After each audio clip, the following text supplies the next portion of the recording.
안녕하십니까. 말씀이 힘이 있어 응원하는 교회 신월중부교회 최현강 목사입니다. 예수님께서 제자들을 향해 하신 말씀 가운데 쉽게 이해하기가 어려운 말씀이 한 구절이 있습니다. 요한복음 16장 7절 말씀인데요. 내가 너희에게 실상을 말하노니 내가 떠나가는 것이 너희에게 유익이라는 말씀입니다.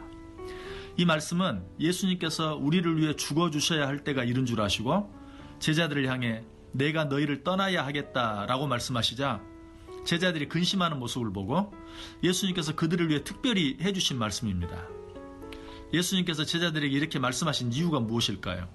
그것은 육신을 가진 예수님께서 제자들과 함께 있으니까 제자들은 늘 육신적인 예수님만 의지했습니다. 다시 말해서 예수님께서 조금만 그들과 멀리 계셔도 어찌할 줄을 모르고 예수님께서 잠시만 그들과 떨어져 있어도 안절부절했던 것입니다.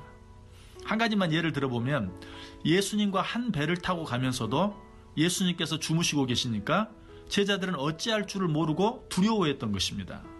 그리고 육신을 가지신 예수님께서 그들과 함께 계시니까 제자들이 늘 육신적인 것, 육신적인 나라만을 생각하면서 도무지 영적인 것, 보이지 아니하는 하나님의 나라를 생각하지 못했습니다. 뿐만 아니라 당시 제자들은 예수님 곁에만 있으려고 하지 밖으로는 한 발짝도 움직이려고 하지 않았습니다. 그래서 예수님께서 내가 너희를 떠나는 것이 너희에게 유익이라고 말씀하신 후 내가 떠나가지 아니하면 보혜사가 너희에게로 오시지 아니할 것이요 내가 떠나가면 내가 보혜사를 너희에게 보내리라고 말씀하셨던 것입니다.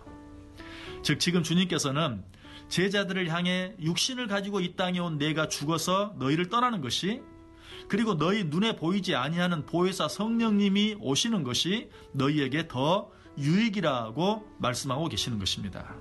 이쯤에서 우리 자신들을 한번 바라볼 수 있어야 합니다. 우리도 하나님의 영광을 위해서 살기를 원한다고 하면서 육신적이고 수상적인 생각, 즉 어떻게 하면 성공할 수 있을까? 어떻게 하면 더 높은 자리에 올라갈 수 있고 어떻게 하면 더 많은 돈을 벌 수 있을까? 그리고 한 걸음 더 나아가 그렇게 해야만 내가 더 크게 하나님의 일을 할 수 있고 또 더 큰 영광을 하나님께 돌릴 수 있을 텐데 라는 식의 생각들을 하며 살 때가 너무나 많습니다.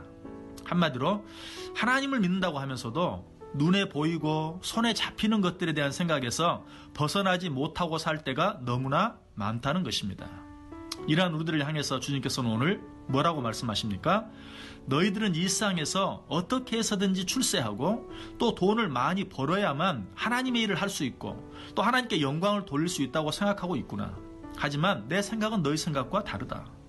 오히려 그런 것들이 너희에게 없어야 너희들이 더 영적인 사람이 될 수 있을 것 같구나.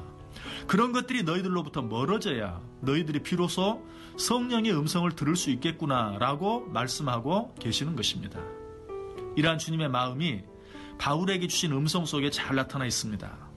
바울은 자기 육체에 있는 가시를 제하해달라고 3번이나 간절히 하나님께 간구했습니다. 그때 주님께서는 그의 가시를 제하해 주시는 대신에 뭐라고 대답해 주시죠? 내 은혜가 내게 족하도다. 이는 내 능력이 약한 데서 온전하여짐이라. 이 말씀을 듣는 순간 바울은 깨달았죠. 그래서 그는 도리어 크게 기뻐하며 뭐라고 고백합니까? 그러므로 도리어 크게 기뻐함으로 나의 여러 약한 것들에 대하여 자랑하리니 이는 그리스도의 능력이 내게 머물게 하려 함이라. 그러므로 내가 그리스도를 위하여 약한 것들과 능욕과 궁핍과 박해와 곤고를 기뻐하노니 이는 내가 약한 그때에 강함이라. 이 고백이 저와 여러분의 고백이 되기를 원합니다. 지금까지 말씀이 힘이 있어 흥황하는 교회 신월중부교회 최현강 목사였습니다.